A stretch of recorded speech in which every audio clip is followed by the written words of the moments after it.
On va découvrir la réalisation d'un modéliste de talent cette semaine. Bruno Nascret, alias Bruno Miniature sur Instagram, est l'auteur d'un très beau réseau nommé Alvignac. C'est le nom d'un petit village situé dans le Lot, en Occitanie, où il s'est souvent rendu pour les vacances, alors qu'il vit assez loin de là, en Picardie. Je l'ai rencontré chez lui, où la patiente construction de son réseau, qui a commencé à tâtons il y a une dizaine d'années, se poursuit, tout en étant déjà très avancé. Il nous le fait découvrir dans ce nouveau reportage. Bonjour et bienvenue dans l'Aiguillage.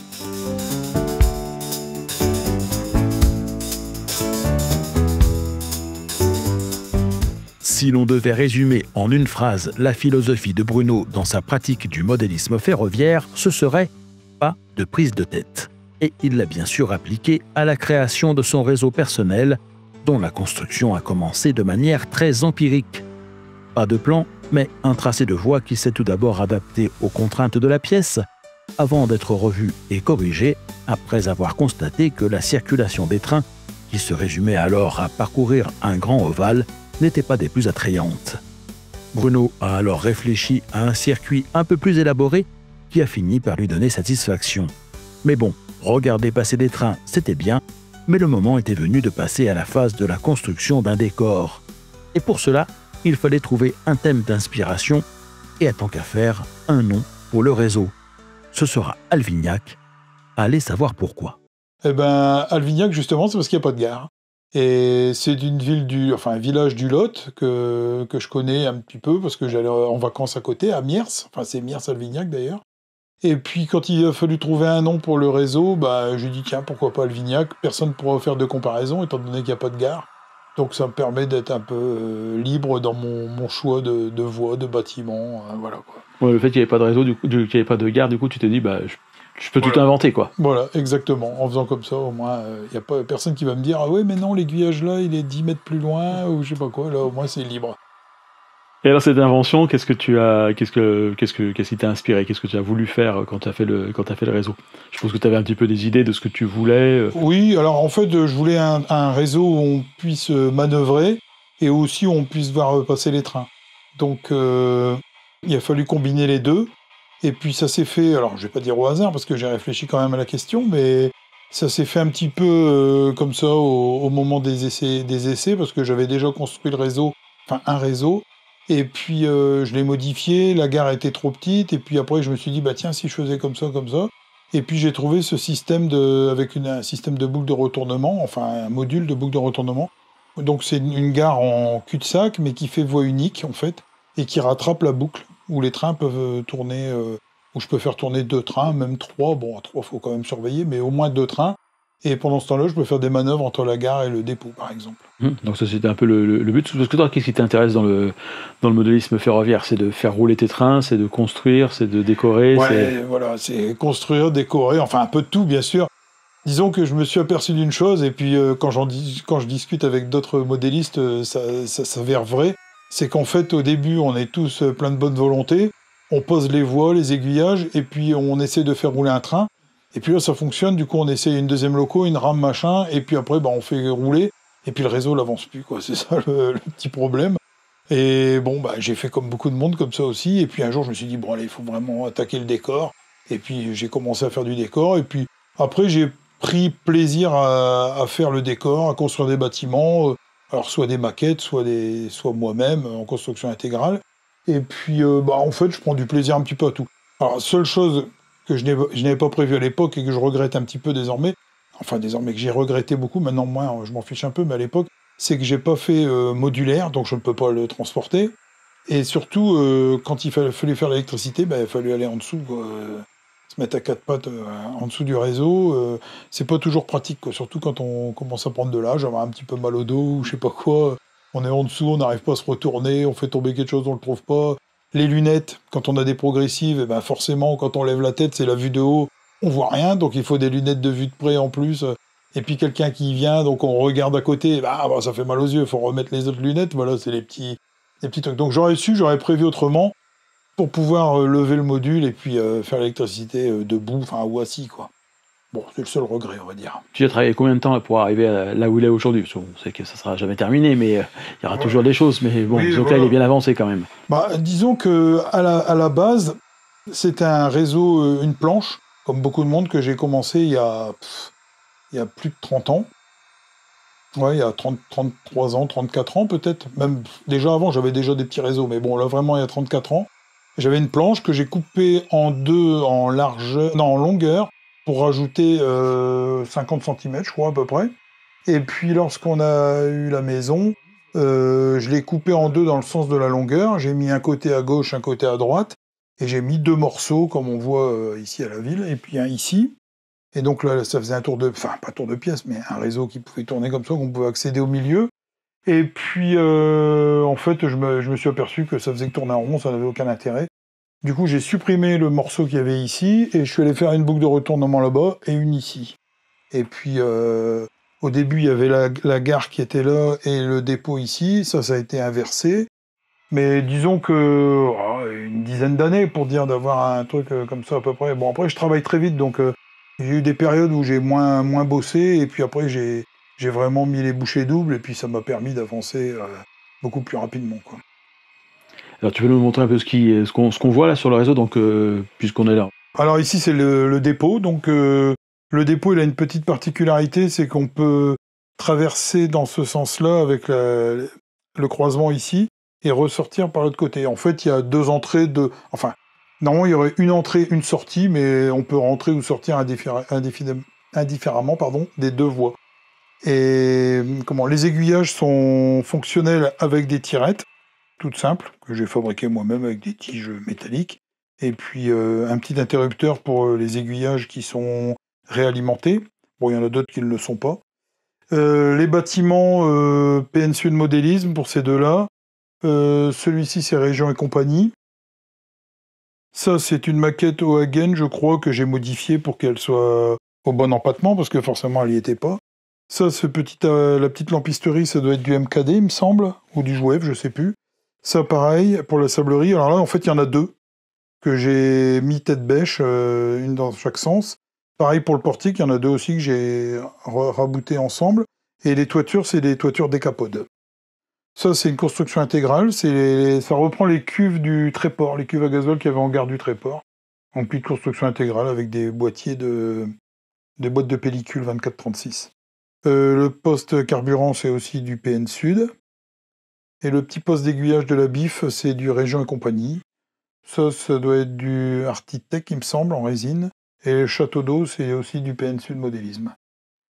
Et puis la petite scène ici de changement de traverse, c'est avec les kits de chez Production Ludo Modélisme, PLM. C'est assez sympa, bon. Ça, c'est la trompe un peu costaud à monter quand même. Hein. Franchement, il faut reconnaître que c'est très, très fin. Mais c'est joli, en fait. Voilà. Voilà. Et puis donc, ici, on peut voir la bifurcation qui permet de rattraper le réseau principal et qui fait sortie et entrée en même temps. Et puis là, tu as une astuce, c'est qu'en fait, tu n'as pas de pont tournant pour tes locomotives vapeur en particulier, mais cette disposition te permet de pouvoir faire retourner les locomotives. Quand la locomotive rentre en gare, forcément, le temps d'air est du mauvais sens, enfin la loco est du mauvais sens. Donc je repars en marche arrière, en refoulant. Et il me suffit juste de faire la boucle, je reviens et c'est dans le bon sens. Dans le bon sens. Voilà. C'est bien pensé aussi, c'est une bonne... Voilà, ouais, ça évite de mettre une plaque tournante, mais bon, c'est joli une plaque tournante, hein, mais j'ai pas de place, en fait. Voilà, c'est un peu le problème. Voilà. Et puis donc après, lorsqu'on sort du dépôt, on passe dans le petit bourg ici d'Alvignac. Donc il y a quelques commerces, quelques maisons d'habitation. Donc les poteaux électriques, c'est des lampadaires que j'ai eu... je suis en Chine certainement, que j'ai coupé et que j'ai mis sur des poteaux MKD pour faire l'éclairage. J'ai éclairé les bâtiments, j'ai mis aussi un peu d'aménagement à l'intérieur. Donc tout ça, c'est du Région et compagnie. Et puis, il y aura certainement un aménagement ici sur la place. Je ne sais pas encore exactement quoi, mais il y aura certainement quelque chose. Derrière la maison de garde-barrière, ça, c'est c'est le club de Féchin qui fait ça, dans le Nord. Voilà, une petite maison de garde-barrière bien sympa, avec des barrières décapodes. Le poste d'aiguillage, c'est un PN Sud Modélisme, avec le tableau, le TCO qui est éclairé, avec la fibre optique. Voilà, c'est compris dans le kit en fait, ça. Ouais. Alors la halle marchandise, c'est une halle de chez Colinter, mais c'est une type Est, donc elle va bientôt s'en aller, et c'est une bois modélisme qui va remplacer.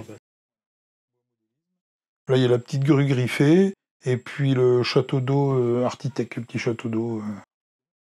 Et au-dessus, on voit la ferme. La ferme, c'est tout du Colinter aussi. Donc il y a 3 bâtiments, avec quelques animaux. Et puis ici, il y a une petite scène de camping un peu sauvage, on va dire.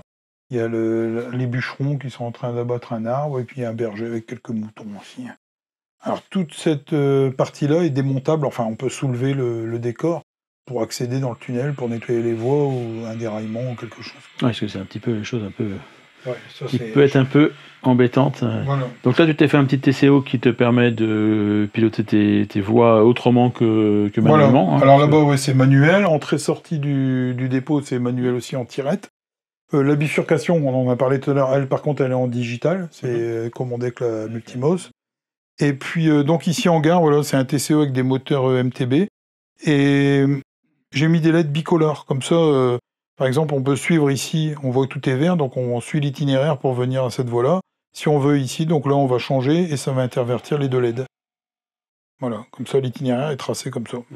C'est un système que je trouvais que c'était pas mal de faire comme ça. Ouais, c'est un système, c'est très mémotechnique, quoi, ça va. On peut bien comprendre ce qu'on fait. C'est simple finalement, et puis c'est pratique. Donc la signalisation en gare n'est pas encore branchée, ça devrait plus tarder. Donc c'est que des kits décapodes que j'ai montés à souder. Et puis la potence pareil. Et donc il y a 5 voies à quai, 1, 2, 3, 4, 5, plus une voie médiane qui permet de récupérer les locomotives. Comme c'est une gare en cul-de-sac, bon, faut pas mettre des rames trop longues forcément, mais on peut manœuvrer. Je crois que dans le film, on doit avoir une manœuvre, et la loco peut repartir dans ce sens-là. Donc tous les butoirs ont une petite lumière rouge, sauf celle-ci, c'est une violette. On la voit à peine, mais c'est une violette, vu que c'est une voie de service. Et le bâtiment de la gare, c'est aussi PN Sud Modélisme. Donc il y a l'éclairage sur les quais, il y a les petits haut-parleurs de chez SMD. Les panneaux indicateurs de gare, c'est de l'impression 3D, avec des petites pubs des années 70, on va dire. Et puis la salle d'attente, ça c'est Bois Modélisme. C'est la salle d'attente XXL. J'aime bien en fait. Elle a pile sa poêle ici, sa place, pardon, pas sa poêle, sa place. Ici, voilà, j'aime bien ça. Et puis ensuite, on va quitter la gare. Donc on arrive le pont à 2 voies, hein, ça passe soit dessus, soit dessous. Et on arrive dans la zone industrielle d'Alvignac. Alors ici, les aiguillages ne sont pas encore motorisés. J'ai les moteurs, il n'y a plus qu'à le faire, mais bon, j'ai pas beaucoup de temps. Donc il y a une voie de garage qui permet de faire des croisements ou doubler. Ici, c'est la voie pour les manœuvres. Donc on arrive dans la zone industrielle. Il y a les usines ici. Là, ici, c'est des maisons c'est les maisons d'architectes. C'est un quartier d'Amiens, en fait. C'est un copain qui a récupéré ça et puis qui me les a donnés, en fait, pour mettre sur le réseau. Et ici, c'est les bâtiments anglais de chez Metcalfe, tout cela. Sauf celui-ci, c'est une construction intégrale que j'ai réalisée il y a quelques temps. Et puis, là, ici, c'est des pavés qui ont été gravés à la main dans du dépont. Et ici, c'est du Région et compagnie aussi. Ça, c'est du vieux Jouef, patiné. Voilà, ça le fait. Hein, ça fait... Ouais, voilà. Donc ici, il n'y a pas encore de... il n'y aura peut-être pas de barrière, mais il y aura peut-être des feux clignotants dans quelques temps. Et puis là, il y a une petite... Alors, j'ai juste posé, elle n'est pas encore, une petite cabane de... Comment on appelle ça, là, les cantonniers, de chez PN Sud. Bon, elle sera peut-être pas encore comme ça, elle est juste mise là comme ça pour l'instant. Et voilà. Et puis donc ça fait la boucle et ça repart dans l'autre sens. Il y a de quoi jouer, alors soit quand toi tu es tout seul, je suppose que tu te fais plaisir un peu de temps en temps, avec ton matériel, et puis il y a aussi les copains qui peuvent venir, et là à ce moment-là vous pouvez faire des manœuvres pendant que voilà, c'est ça, moi je m'installe sur le fauteuil là-bas, je fais aller les aiguillages, et puis quand il y a 1 ou 2 copains qui viennent, ils prennent les multimos, et puis ils conduisent chacun un train, donc ils sortent les locaux du dépôt, ils se mettent en tête sur une rame à quai, et puis... Et voilà, ils gèrent leur train après sur le réseau. Voilà, on s'amuse comme ça. Hop, on change les rôles aussi. Hein. Toi, qu'est-ce que tu aimes faire rouler? Est-ce que tu as une époque de prédilection? Est-ce que tu as des... disons que j'aime bien faire rouler ce que j'ai connu. Je parle comme un vieux, mais à 56 ans, voilà, je commence à vieillir quand même. J'ai eu la chance de connaître le chemin de fer à l'époque où il y avait toutes les locomotives, les 66 000, les 66 400, 67 000, 72 000, enfin tout ça, les 16 000, pardon. Et puis au début de ma carrière de chef de train, j'étais en banlieue parisienne, banlieue nord. Et après, en 93, je suis parti en grande ligne, donc au TGV, mais on faisait encore les Paris-Bruxelles. Donc j'ai fait les Paris-Bruxelles avec les CC 40 000 et puis les voitures TE. Et j'ai fait aussi avec les rames belges, les voitures i6 orange, avec des types 15 ou des types 18 belges, ou des BB 16 000 avec des changements de machine à Kevy. Voilà, j'ai connu tout ça. Les trains pour Hambourg aussi que j'ai fait, ça c'était en tant que job d'été. Je faisais les trains pour Hambourg, pour Amsterdam, Domodosola, via la petite ceinture, pour Hanovre. Donc tous ces trains-là, en fait, on les retrouve ici. Les voitures couchettes, les B9, les A4 B5 qu'on avait sur Amsterdam, voilà, tout ça, c'est les voitures Corail d'origine. Les voitures TE, là, c'est tout ce que j'ai connu. Et en fait, j'aime bien tout, hein, mais bon, le matériel moderne, un peu moins, quoi. C'est pas trop mon truc. Et comme il a bien fallu faire un choix aujourd'hui, qu'est-ce que tu as privilégié alors pour faire rouler? Qu'est-ce que tu nous as présenté? J'ai mis le turbo-train, forcément, parce que le turbo, je l'aime bien. Une petite loco-vapeur avec une rame de voiture rapide. Non, c'est pas des rapides, c'est des Express Nord. Alors celles-là, je les ai pas connues quand même, hein, faut pas exagérer. Si, peut-être quand j'étais gamin, je prenais le train avec mon père, mais je les ai pas connus en tant que chef de train. Et puis les trains postaux aussi, parce que ça, j'ai connu les trains postaux. Les voitures DEV, parce que ça, je les ai connues. Bon, puis les marchandises, enfin un peu de tout, quoi. Les autorails. Alors, on n'a pas fait beaucoup d'autorails aujourd'hui, mais il y en a une vitrine entière, là, de quoi. Il y a tout ce qu'il faut, en fait. Et ton réseau, tu le vois évoluer comment maintenant? Il reste forcément des petites choses à faire, des endroits, là, il y a encore un endroit, oui, qui reste à... Il y a tout le haut du village, là, qui est à faire. Donc, pour l'instant, il y a que la route qui n'est pas vraiment encore détaillée, hein, mais il y a quelques petites bricoles. Il y a tout ici, toutes les maisons, le bourg à construire, en fait, complètement. Donc, ce sera des... J'ai beaucoup de maisons MKD, alors ça m'embête de pas les utiliser. Donc, je vais essayer de les reprendre un petit peu, de les améliorer, faire du kit batching, comme on dit, et puis faire le village là-haut. Il faut que je finisse de mettre les moteurs sur les aiguillages dans la zone industrielle, ça serait quand même bien. Surtout que j'ai tout ce qu'il faut. Et puis après, bon, il y a toujours des petites bricoles à droite à gauche. Mais bon, au niveau voie, j'avais l'intention de percer dans le mur de chaque côté pour faire un faisceau de garage, parce que j'ai pas beaucoup de place. Mais il y a quelqu'un qui est pas trop d'accord à la maison, donc j'ai abandonné l'idée pour l'instant. T'as pas eu le permis de construire? Non, le permis de construire refusé pour l'instant, donc... Bon, faut dire qu'il y a quand même l'atelier là-haut qui prend déjà une ancienne chambre. Faut pas trop abuser non plus, quoi. Et puis tu es aussi présent pas mal sur les réseaux sociaux. Qu'est-ce que tu fais sous quel nom? Oui, sur les réseaux sociaux, donc je suis connu sous le nom de Bruno Miniature. Donc c'est une aventure qui a commencé il y a un peu plus de 2 ans maintenant. Alors j'avais une page Facebook, mais j'ai fait une page Instagram.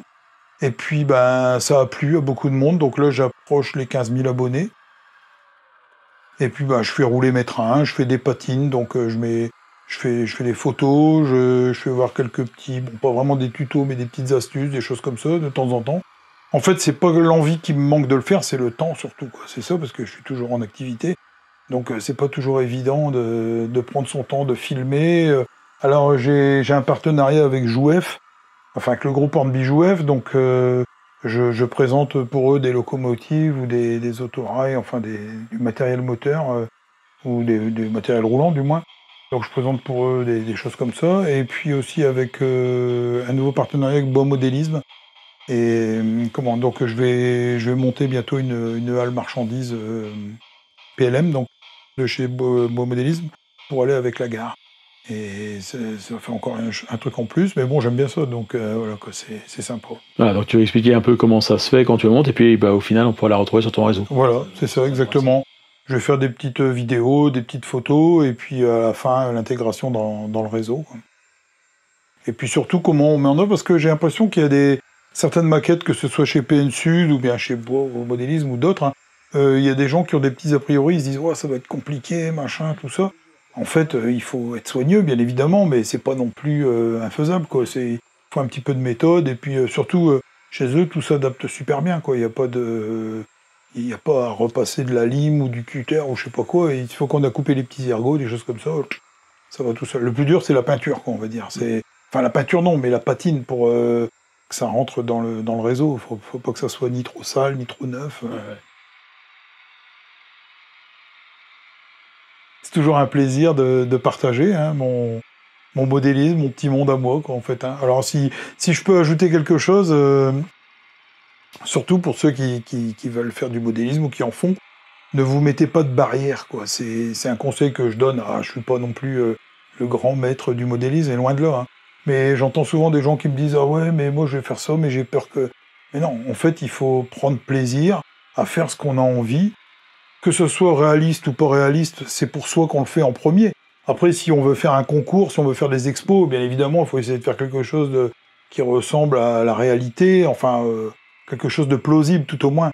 Mais il faut savoir se faire plaisir. Si on a envie de faire rouler une voiture corail avec une locomotive vapeur, eh ben, si ça vous fait plaisir de le faire, il faut le faire, quoi. Il faut pas se mettre de frein, il faut pas se mettre de barrière. Moi, je fais rouler des locomotives électriques alors qu'il n'y a pas encore la caténaire. Bah, à chaque fois que je mets une vidéo comme ça, je me tape plein de petits trucs des gens qui me mettent « Ah ouais, ça roule sans électricité, ah ouais, la caténaire, elle est où, machin, tout ça. » Eh ben, ceux qui veulent faire un don ou qui veulent me monter des poteaux caténaires de chez Decapod, ils peuvent le faire et puis ils me les envoient, hein, c'est pas un problème. Hein. En attendant, c'est comme ça, quoi, voilà, on peut pas tout faire d'un coup, quoi. Donc ceux qui veulent faire des choses, qu'ils les fassent comme ils ont envie, à leur idée. Le principal, c'est que quand ils vont faire leur séance de train ou de construction, ils aient pris du plaisir, voilà. Philosophe Bruno, je vous le disais, vous pourrez retrouver des photos et vidéos du réseau Alvignac sur son compte Instagram Bruno Miniature. Quant à moi, je vous retrouve dès jeudi sur la chaîne Aiguillage et ici même lundi prochain. En attendant, je vous propose de voir ou revoir cet autre reportage.